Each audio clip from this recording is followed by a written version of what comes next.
I'm taking a break from editing the next video to get outdoors, get some exercise, but more importantly, to speak directly to my viewers and ask you a question, present to you a challenge. Because the next video is going to be even more unbelievable than the previous video, and it goes on and on and on. I am swamped under documentation of terrible things that I am trying to tell the world about.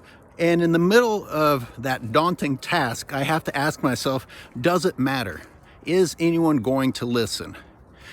You got the group that is already listening, but you have the other side that refuses to listen. And is there anything that will ever change that group's mind? Meaning, does it matter what I find? Does it matter what I show you?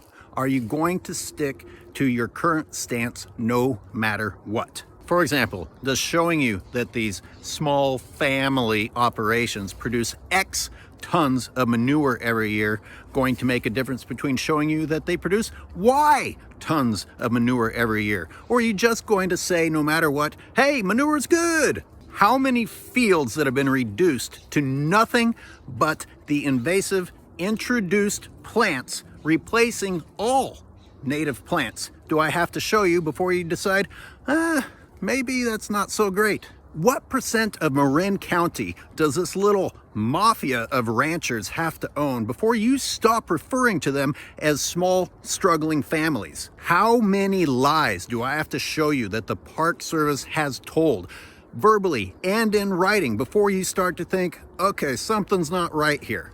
Or are you one of those people who, no matter what they're shown, will just look somewhere else or point at something else worse? And I'm really sad to say that that includes an example from our own Park Service. Melanie Gunn said to me, when I pointed out the damage that these ranchers are doing, she literally said, well, look at factory farms, look what they do. Are you fucking kidding me? Park Service personnel are telling us to take comfort that within our national seashore, these family farms at least aren't as bad as these factory farms that you can't even believe exist. We have all been indoctrinated with certain beliefs growing up. It's not something that you can escape childhood without. And we grasp hold of what we've been told desperately because we believed it was the truth for so long. And usually it was someone we trusted that told us. And guess what? They passed on that information to us based on the same principle. People above them, their parents and their parents, old people that we trusted to know the truth, who didn't know the truth but had accepted it as truth and passed it on again. That's who you are now. You don't want to let go of what you currently believe to be the truth because it's too uncomfortable to accept that that whole time it was bullshit. Your defense mechanism that many of you are retreating to right now is to attack me and call me the bad guy for having the audacity to call out these people that we've been taught are unquestionable. And yet you know nothing about the facts of the topic, and yet you will adamantly defend what you already have been told is the truth. That's cowardly. That's cowardly, and I say cowardly because it's the easy way out, to go with the flow, even if that flow is filled with toxic sewage, just like in Point Reyes National Seashore. Sticking to your guns no matter what is not brave. Shooting the messenger with those guns when he tries to deliver to you the truth because you don't want to learn the truth is cowardly. The Park Service defending the ranches that are destroying the park is not admirable.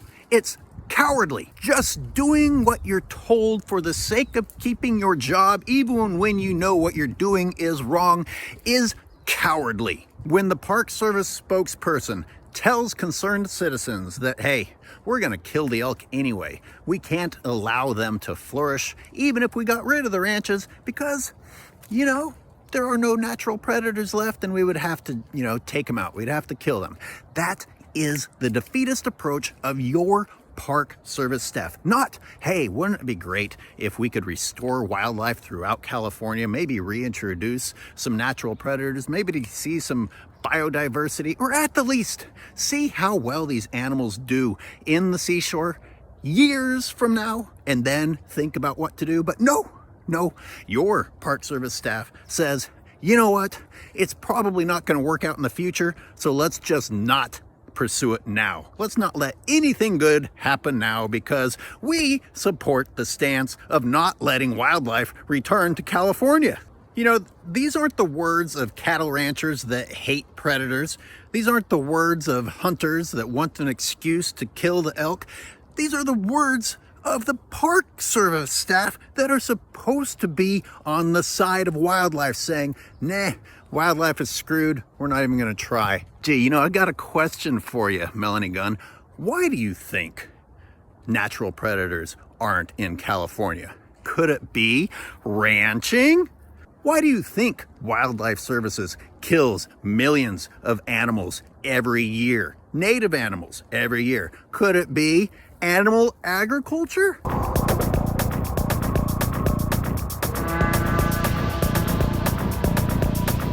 So back to talking to my viewers. What is your number? What is your threshold? Is there anything that could change your mind? When 20 years from now, Point Reyes National Seashore has been reduced to a barren desert, are you going to say, hey, at least there aren't any plants to burn? Are you going to say, hey, deserts are good for the economy? What is your excuse going to be that allows you to continue down the path that you are on and just won't leave? Anyway, back to editing. And the next videos are full of some really unpleasant and uncomfortable truths. So I guess now is the time to turn me off if you haven't already.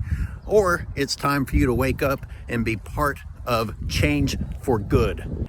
It's also time for any park staff watching this to come forward, to speak out and tell the world that you don't agree with what's happening out there, that you have to keep your mouth shut as you watch sad things that you never signed up for promoting happen around you. And it's time for your higher ups that keep you quiet to resign or be fired. Those like Melanie Gunn and Dave Press, those who are committed to telling lies to the public on behalf of the ranchers at the cost of the national seashore.